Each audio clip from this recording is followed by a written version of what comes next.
лекциянын темасы эгемендүү Кыргызстандын социалдык, экономикалык жана руханий турмушу. Эгемендүү Кыргызстандын социалдык, экономикалык жана руханий турмушу. 1991-жылы Кыргыз Республикасы саясий эгемендүүлүккө көз карандысыздыкка жетишкен. Бирок экономикалык жактан анын өнүгүүсү башка республикалар менен тыгыз байланышта болгон. Анткени өзүңөргө белгилүү Советтер Союзунун мезгилинде эл чарбасында бирдиктүү экономикалык комплекс түзүлгөн. Кыргызстанда чыгарылган продукциянын айрымдары, деталдары бөлөк республикаларда чыгарылган. Кыргызстандагы өз кезегинде бөлөк республикаларда чыгарылып аткан продукцияларга ар кандай тетиктерди өндүрүп берип турган. Негизинен алганда Союз мезгилинде Кыргызстан чийки зат берүүчү республика катарында болуп калып, негизинен даяр продукция бөлөк республикаларда чыгып, ошол даяр продукциялардын үзүрүн башка республикалар көрүп келген. Көз каранды эмес мамлекеттер жарыялангандан кийин Союз мезгилинде түзүлүп калган экономикалык байланыштар үзгүлтүккө учураган. Ошондон кийин Кыргызстандагы өзгөчө өнөр жай ишканалары биринин артынан экинчиси токтой баштаган. 1991-жылы Кыргызстандын экономикасындагы жумшалган каражаттар өзүн өзү актабай калган. Өзгөчө энергетика, машина куруу, жеңил өнөр жай тармактары акырындык менен кыйроого учураган. 1992-жылы Россия Федерациясы бааларды эркин кое берген. Мына ошондон кийин союздук республикалардын, ошонун ичинен Кыргызстандын экономикалык абалы өтө оордогон.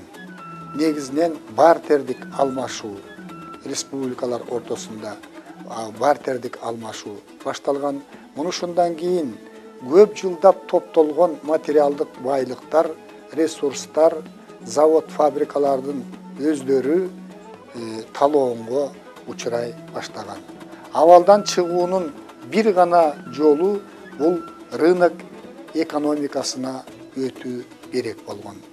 1991-жылы 20-декабрда Кыргыз Республикасында менчиктештирүү саясатын жүргүзүү иши башталган.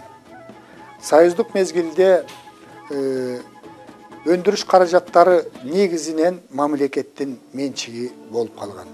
Мамлекеттик менчик бир мезгилде өзүнүн натыйжалуулугун көрсөтсө, кийинки жылдары, тагыраак айтканда 1960-70 жылдардан баштап өзүнүн натыйжалуулугун таптакыр жоготкон. Товар өндүрүүгө кеткен чыгым товардын өзүнө турган наркына караганда бир топ эсе жогорулап кеткен. Мисалы, Кыргызстандын айыл чарбасында дан өсүмдүктөрүн өстүрүү 2 эсеге кымбат турган.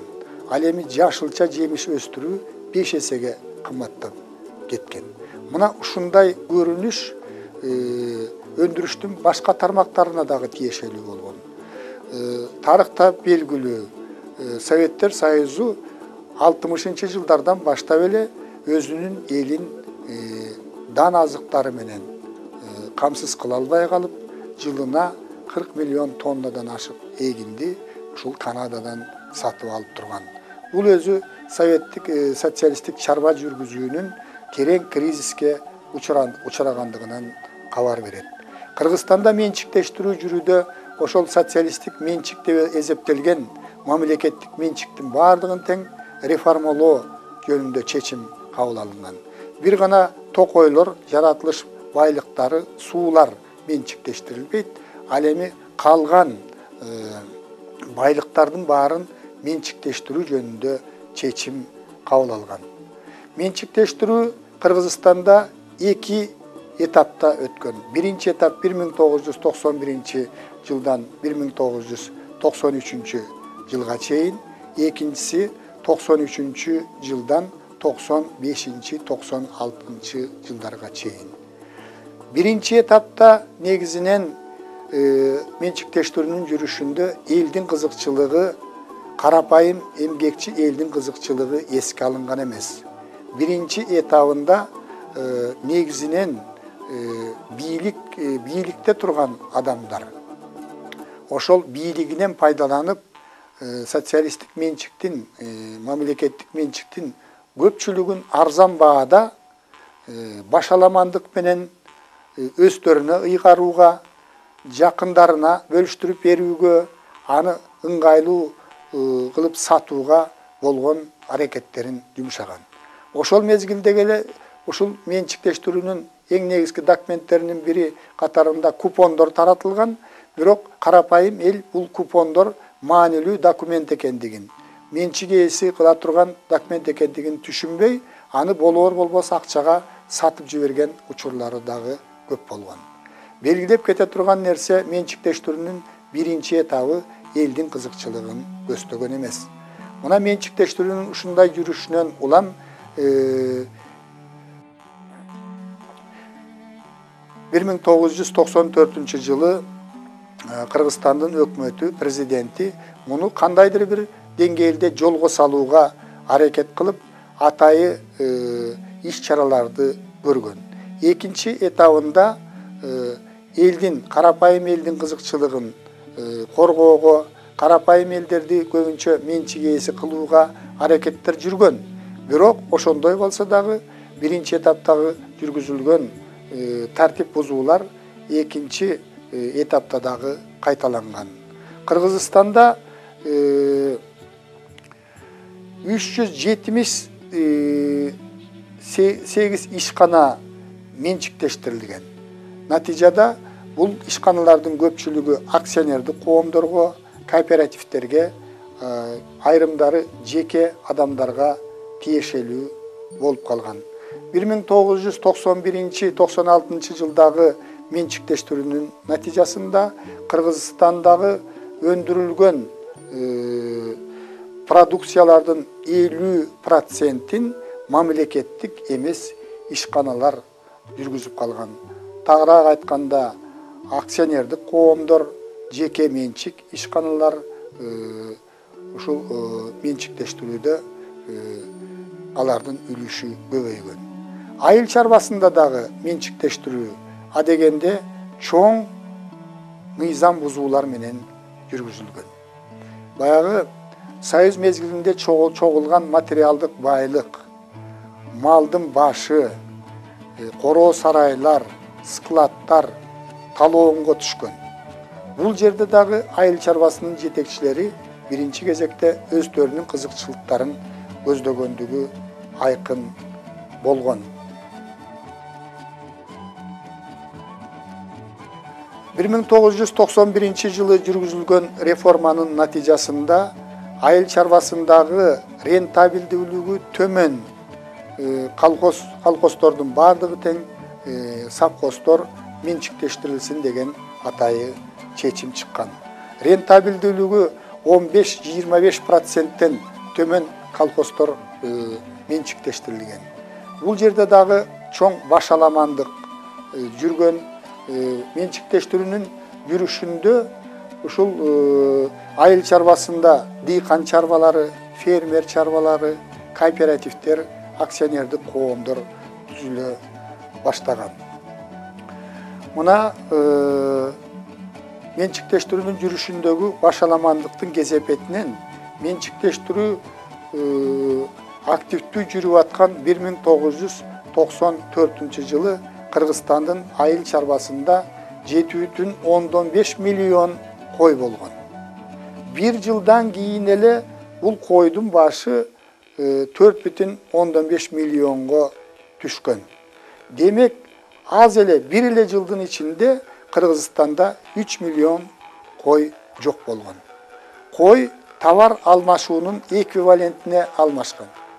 Ошол койлорду ветеринардык жактан кароо эрежелери buzulgandыкtan эмгекчилерге оорлук койлорду таратуу, бруцеллез болуп аткан койлорду таратып жиберүү, бөлөк малды таратып жиберүү фактылары болгон. Натыйжада кой алган адамдар ошол оорлуу малды багып атып, анын оорусун өзүнө жугузуп алып, ошол андан азап тарткан учурлар көп болгон. Менчиктештирүүнүн натыйжасында 1993 жылы айыл чарба продукцияларынын 52% ошол менчиктештирилген чарбаларга туура келип калган. Агрардык реформанын натыйжасында Кыргызстандын айыл чарбасында мамлекеттик менчикке карата монополия жоюлуп, көп укулаттуу экономика түзүлгөн. Айыл эмгекчилеринин арасында менчик ээси болуу сезими пайда болгон. Алар өндүрүшкө жакындаган. Жеке менчиктин киргизилиши дыйкандардын жана малчылардын өндүрүштү көтөрүүгө кылган аракетин жогорулаткан. Эркин баалардын коюлушу менен дыйкандар дагы продукцияны көбүрөөк өндүрүүгө, аны ашыгын базарга сатууга кызыктар болгон. Жетишкендиктерге караганда агрардык реформанын жүрүшүндө көптөгөн зыяндуу көрүнүштөр болгон. Биринчиден, Совет мезгилинде курулган материалдык техникалык база талоонго түшкөн. Эң сонун курулуштар, кашарлар ошол менчикке чыгарылып, аны малдын башын көбөйтүү үчүн пайдаланбастан аларды бузуп кетүү процесси, анын материалдарын башка максатка колдонуу, сатуу иши өтө көбөйүп кеткен. Айыл чарбасынын материалдык техникалык базасынын негизин түзгөн техника талап тоноого учураган. Союздан айыл чарба машиналарынын тетиктери келбей калгандыктан менчикке чыгарылган тракторлор, айыл чарба машиналарынын баардыгы тең бузулуп, четинен иштен чыга баштаган. Биз жогоруда белгилегендей, менчиктештирүүнүн натыйжасында малдын башы, анын продуктуулугу кескин түрдө төмөндөп кеткен. Механизациялоо иши артка чегинип, негизинен айыл чарба жумуштары кол менен бүтүрүлө баштаган. Көпчүлүк айдоо жерлери айдалбай ээн калган. Негизинен айыл жеринде менчиктештирүүнүн натыйжасында жумушсуздук күчөп, элдердин жакырчылыгы мурда болуп көрбөгөндөй деңгээлде төмөндөгөн. 1998 жылы референдум жүргүзүлүп, жерге жеке менчик киргизилген. Ал эми 2000 жылдан баштап жерди сатууга жана сатып алууга улуксаат берилген. Ошентип айыл чарбасында жүргүзүлгөн реформанын натыйжасында 2002 жылы айыл чарбасында өндүрүлгөн продукцияларынын 90% ушул жаңы түзүлгөн дыйкан, фермер чарбаларына, акционердик коомдорго жана кооперативдердин үлүшүнө туура келген. Эми эгемендүү Кыргызстандын руханий маданиятына кыскача токтололу. Эгемендүүлүктүн жылдарында руханий маданияттын негизин түзгөн билим берүүгө өзгөчө көңүл бурулган. Бул тармакты реформалоо үчүн 1992 жылы билим берүү жөнүндө мыйзам кабыл алынган. Натыйжада өлкөдө жаңы типтеги мамлекеттик жана жеке менчик мектептер, лицейлер, гимназиялар, ошондой эле жогорку окуу жайлары пайда болгон. Билим берүүчү окуу жайларда Кыргызстанда 1 миллион 100 миңден ашык окуучу студенттер билим алган.